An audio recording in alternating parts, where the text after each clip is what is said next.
La dernière fois, on a fait un café à l'œuf vietnamien. Aujourd'hui, je vais vous montrer la recette du café à l'œuf coréen. Bien sûr, je vous montre la recette. S'il y a des Coréens ici qui connaissent bien la recette et qui veulent me corriger, n'hésitez pas. Moi, je montre comme on m'a montré, tout simplement. Déjà, je prends un mousseur à lait. Je vais mettre du café instantané à l'intérieur. Et comme d'habitude, comme je vous montre des fois, on va faire une mousse de café, tout simplement. Je mets du sucre également. Et bien sûr, de l'eau.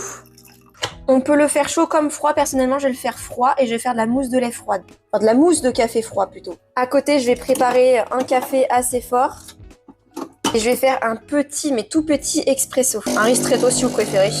Ah oui, petite précision, l'expresso n'est pas obligatoire. C'est moi qui veux le rajouter, mais normalement, le café instantané avec la mousse de café, c'est totalement suffisant. Une fois que la mousse de café est formée et forme une belle mousse comme ça, on va rajouter, bien sûr, il manque quoi ?